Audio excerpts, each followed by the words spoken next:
Good morning, and thank you for joining me on the Path to Liberty. It's Wednesday, December 9th, 2020, and today I'm talking about Patrick Henry. Some people would call him the greatest speaker, the greatest orator in American history. Other people call him the Lion of Liberty. Some people refer to him as a leading or a top anti-federalist. And most people know him for his "if this be treason" speech or the "give me liberty or give me death." But there was so much more to his work and his advocacy for liberty over a period of decades. And on this episode, I want to skip through the two that everyone knows, and I'm going to share with you my top 10 favorite quotes from Patrick Henry. But first of all, before getting to that, my name is Michael Bolden. We broadcast live every Monday, Wednesday, and Friday at 9:30 a.m. Pacific Time from here in my home office and studio in downtown Los Angeles for the 10th Amendment Center. Our show homepage has everything you need to follow this program. All the archives of the show for over 2 years. On each individual episode, there's a single individual post for every episode where I include the YouTube video embedded, plus the audio-only podcast edition, all the different platforms, plus links and references. So, for example, today I'm going to link to the speeches that I'm citing so you can read them all in context and learn more on your own time. You can even find our membership program where you can support us for as little as $2 a month, and we make it go a long, long way in support of the Constitution and liberty. That show homepage is 10thamendmentcenter.com/path to liberty. It's all spelled out, 10thamendmentcenter.com/path to liberty.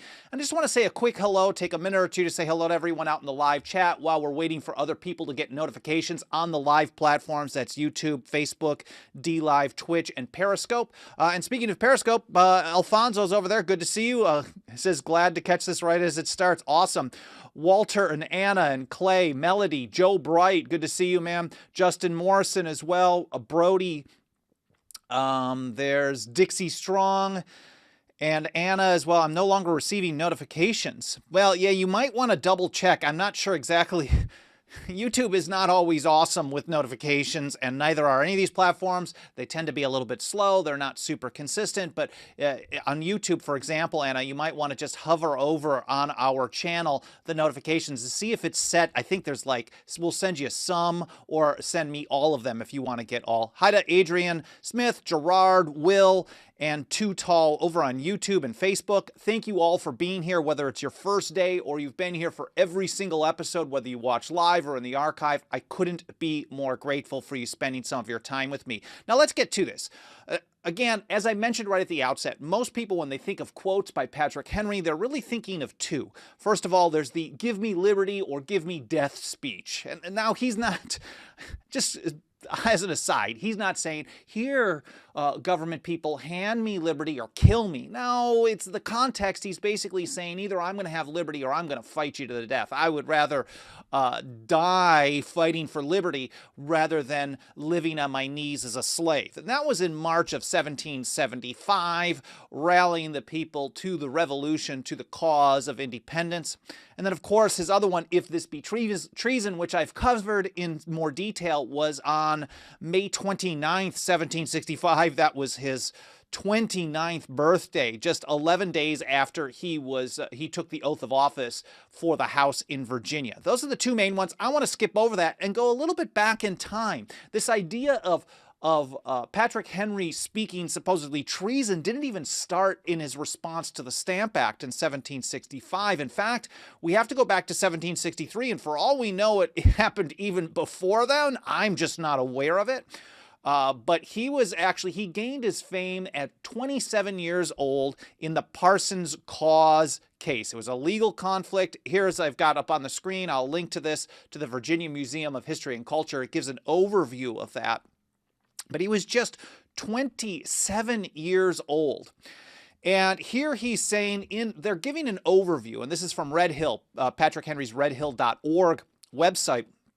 He's actually in court saying, quote, "A king by annulling or disallowing acts of so salutary a nature." The king was basically, the sovereign in Parliament was basically telling the Virginia legislature, the Virginia House, that it couldn't do something. So he's saying, look, if you're annulling, if you're voiding our act here locally, He says, far from being the father of his people, has degenerated into a tyrant and forfeits all rights to his subjects' obedience.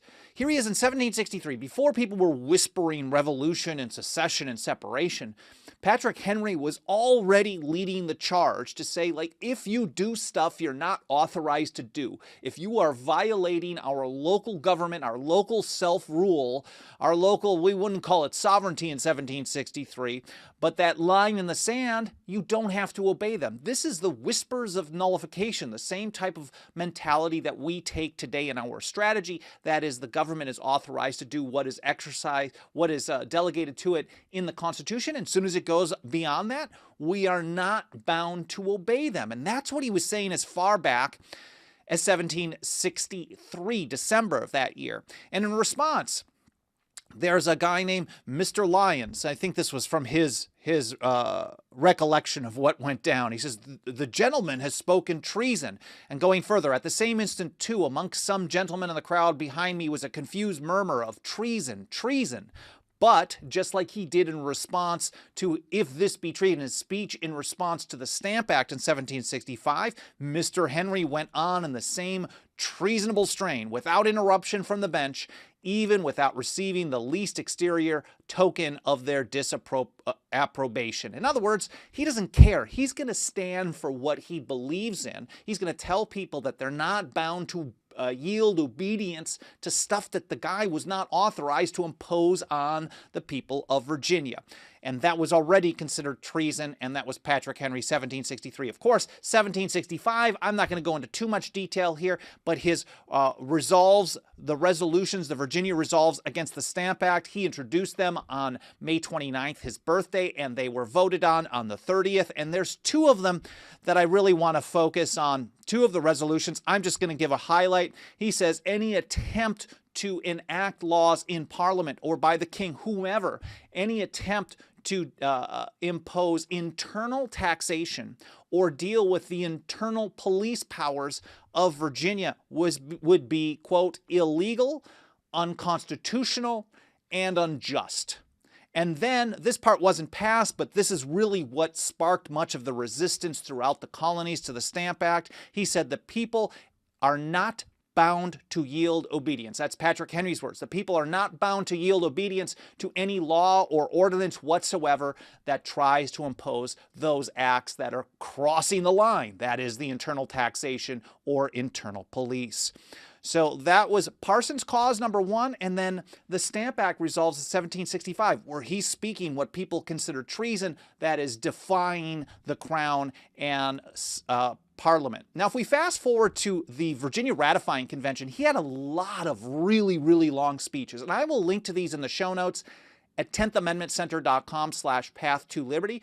But there's a consistent theme. Henry was very concerned about consolidation. Of course, all the founders recognized that consolidation was a problem. That is centralization of power. The debate, as James Madison said some years later, was really about what type of power would lead to consolidation or lead to too much centralization of power. Henry was on the side that was rejecting much of it. He thought it was a huge concern. And he put it this way on June 9th, 1788. He says, consolidation must end in the destruction of our liberties. Patrick Henry, and I've often called Samuel Adams and John Hancock the original Tenthers, but in many ways, Patrick Henry was one of the leading supporters of federalism, of decentralization, and even though he didn't get his way in opposing ratification of the Constitution, he certainly was opposed after it was ratified as well, but his principles were really sound in the idea of decentralizing power, making sure there wasn't too much consolidation,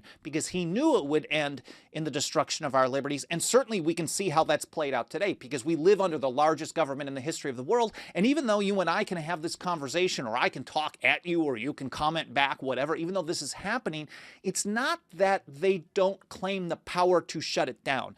And having the power to do so is what creates a tyranny, is what is a despotism, even if they can't exercise those powers in every situation possible. Here's again Henry on the same date, June 9th, 1788. I've got a couple more from that same speech. All of his speeches in the Virginia Ratifying Convention tended to be really, really long. You could scroll page after page after page, but I will link to it so you can read it in context.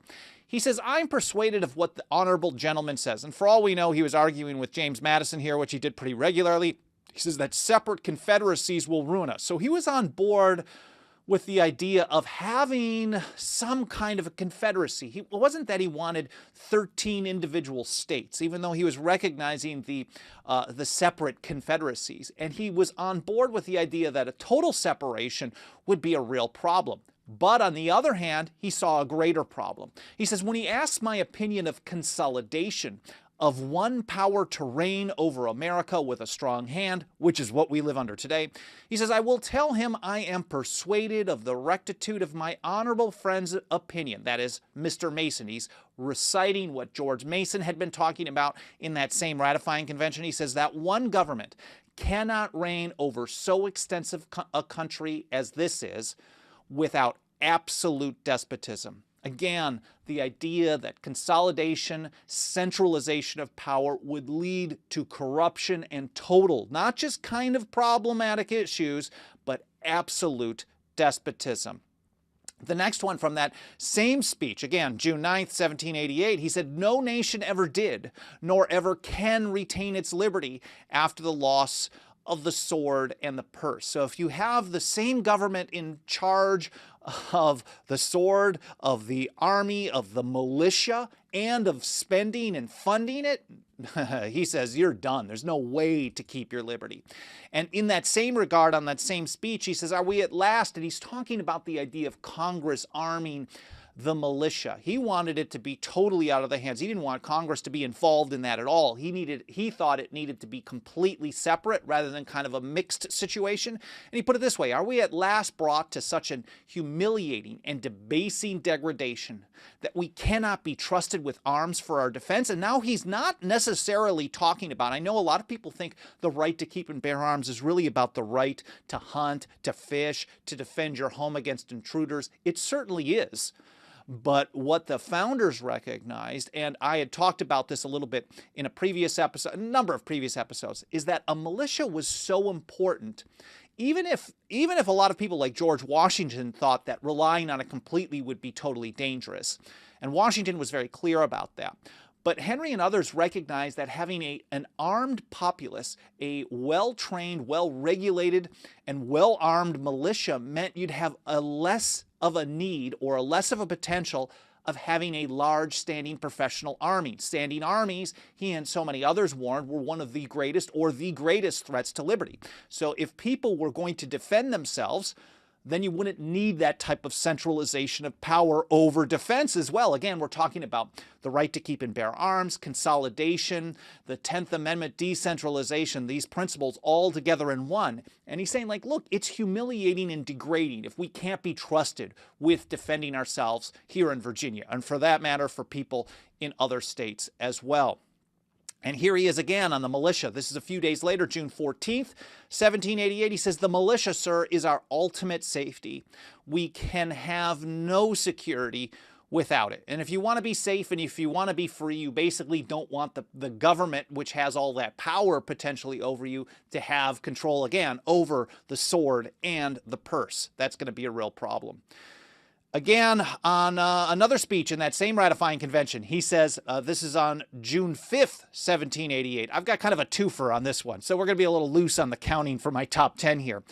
But he says, if we admit this consolidated government, and if we support it, if we ratify it, it will be because we like a great, splendid one. Some way or another, we must be a great and mighty empire, he said. We must have an army and a navy and a number of things. He said, when the American spirit was in its youth, the language of America was different.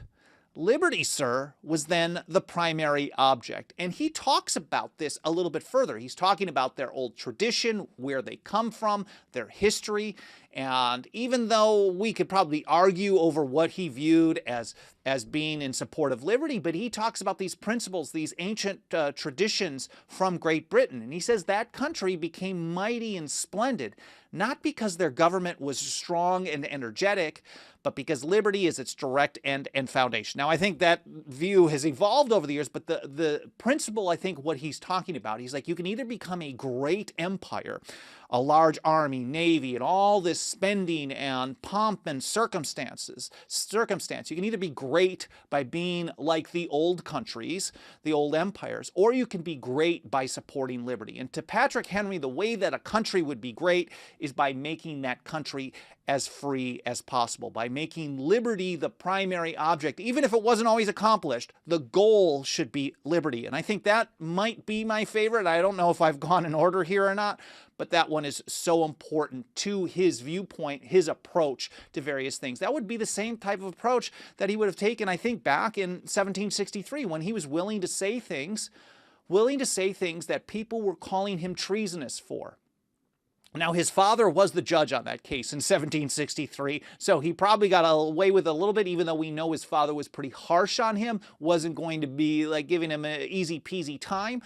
But certainly he was willing to say the things, stand up for liberty, stand up for the rights of the people there, even if they were saying he's committing treason, because that doesn't matter to a guy like Patrick Henry. And here, number 9, I think, depending on how we're counting, again, June 5th, 1788, he's talking about this whole thing in connection. Like, if you're going to have so much centralized power, if you're going to threaten the power of the militia, if the Congress is going to have some influence or say over it, well, the opposition or the supporters of the Constitution, the opposition to what Patrick Henry was saying, were like, look, we're going to have the best of the best chosen, rising to the top. And maybe they believe that in time. Don't you trust your fellow countrymen who went through this revolution with you? And he was saying, like, okay, yes. And he even talked about how, like, look, I don't like the fact, I respect all the people who were at the Philadelphia Convention. In one of his speeches, he's talking about, like, look, these are some of the greatest minds. They're heroes. We were brothers in arms. And I'm just paraphrasing the types of things that he was having to say. But he's saying, like, look, but you still can't trust what they did behind closed doors, because no one can be trusted when it comes to power. And here's how he's putting it again on June 5th, 1788. He says, show me that age and country where the rights and liberties of the people were placed on the sole chance of their rulers being good men, without a consequent loss of liberty.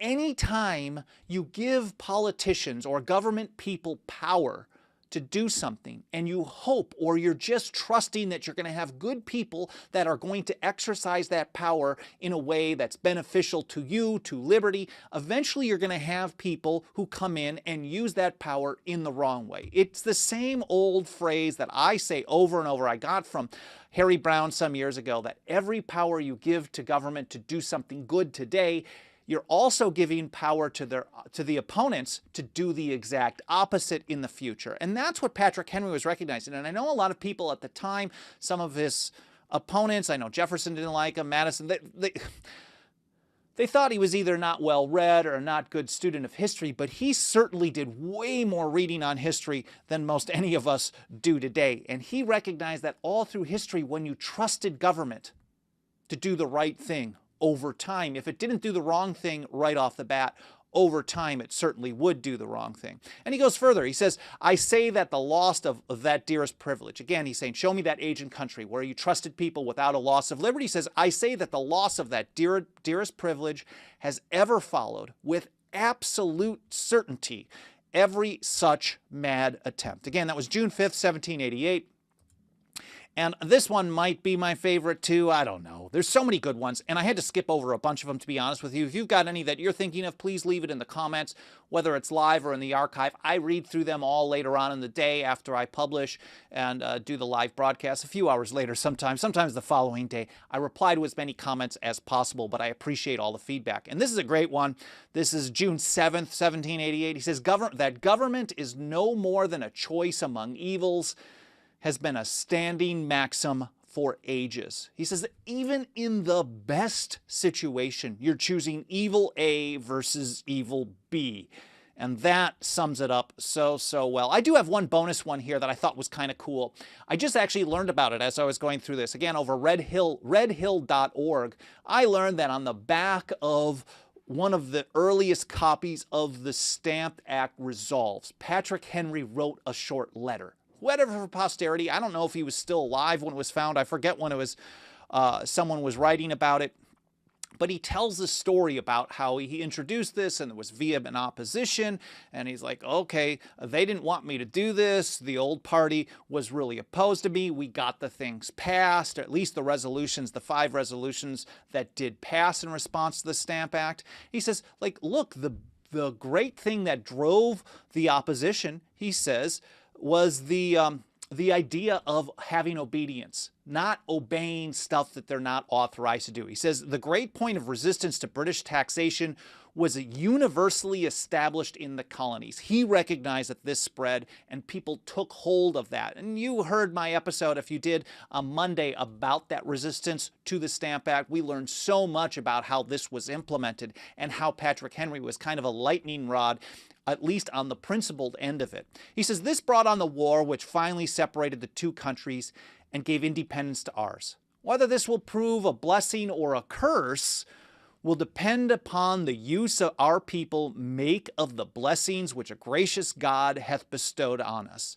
In other words, we're lucky to be in this situation. And whether this separation, this long bloody war that we've gone through, this fight against the British to have independence and more freedom and liberty, whether this is going to be good or not really isn't about the structure of the government. It isn't about what's written on paper.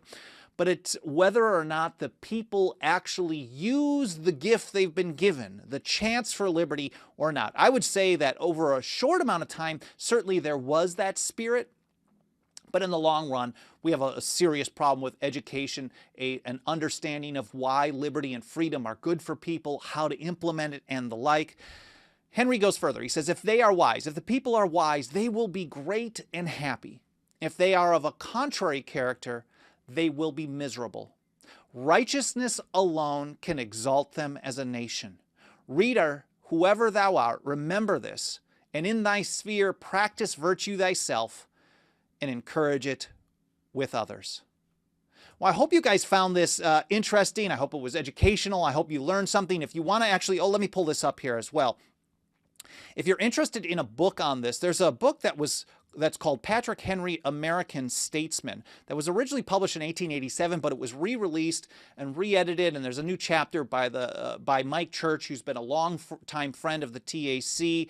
Patrick Henry, American Statesman. We have it available in our store online. I'll put a link to that in the show notes, but you can find it at probably Barnes & Noble, Amazon, and a bunch of other places. Or if you're just doing a start page search or something like that, you should be able to find that as well. But I will include that. There's a lot of books on Patrick Henry, but this is actually one of my favorites. So I just wanted to mention that, Patrick Henry, American Statesman. Let me take a look over in the live chat and see if there's any questions I can get to, some feedback. And if not, I will certainly take a look a little bit later. Tim Martin, good to see you, man. Shane Lackey, Patricia Dance, all arrived a little late, but we know how those things work. I appreciate you joining in as well. Same with SAH. Taking a look to see if there is... Shane Lackey says the right to bear arms is to protect the right to association and speech than the others. It certainly is also, the idea of self-defense is really about self-ownership. It's about property rights. It also is as a way to defend against, like the founders had wanted to defend against having to have a standing army, a large standing army. Gerard says we need 100% decentralization back to human sovereignty. Well, okay. To be a slave, taking a look. Thank you for your relentless pursuit of liberty, says James Breeding. Hard to be a voice in the wilderness, no doubt about it. And when I started this organization back in 2006, and then I first started blogging a few months after that, my thought was literally like, look, I'm just noticing that every time they tell us something, they've either crossed the line in the sand of the things that they're supposed to do, or everything they promise, they fail on, they don't actually do.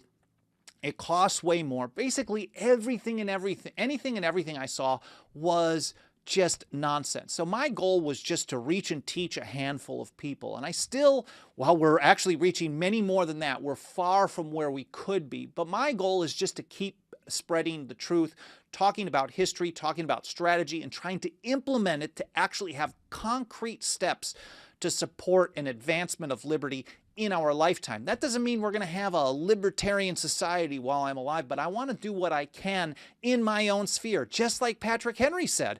And that really resonates with me, what he said again. He says, Reader, whoever thou art, remember this, and in thy sphere practice virtue thyself, and encourage it in others. So as far as you can, be as good as you can and do the right thing as often as possible. I think that one's going to stick with me for more than a day or two. We'll see how that plays out. But that says so much. We have to do what we can, no matter what the odds are, no matter how much they're stacked against us. Our job is to do what's right. And here at the TAC, our job is to support the Constitution, every issue, every time. No exceptions, no excuses. Gerard says, your early blogging opened my eyes to so much. Man, I'm not sure how good some of those early posts are, but I really, really appreciate you saying that. Alfonso says, thank you for the crucial education, bro. I appreciate it. Thank you as well. And Clay Kent, keep on keeping on. You rock as well, Clay. Well, I will read through more of the comments a little bit later today. Help us out spreading the word, easy actions, leaving comments when you're in the archive. If you're watching or listening later, leave a comment, leave a review on Apple Podcasts or any other podcast platform, liking, share, commenting, getting notifications. All those things trigger the algorithm of the mainstream platforms you may watch or listen on, and it tells those platforms to show the program to more people. You can also follow us on places like Library, lbry.tv. It's decentralized, it's censorship resistant. We're starting to post more and more there. I'm hoping they get a live streaming option soon, because that will be our featured place to live stream, even though we will continue to do it on as many platforms as possible. But take a look, 10thamendmentcenter.com/path to liberty on all the platforms we're on. And of course, if you want to put your financial faith behind our work, it is the only way we can continue rolling up our sleeves every single day and doing this work in support of the Constitution and liberty. It starts out as little as $2 a month over at 10thamendmentcenter.com/members. Please don't feel obligated, but if you can afford to pitch in a little bit, I would be very grateful for any consideration you can give to that. Again, I hope you enjoyed this episode. I hope you learned something. More important than anything, I hope you learned something. I will see you next time here on the path to liberty. Thanks for being here.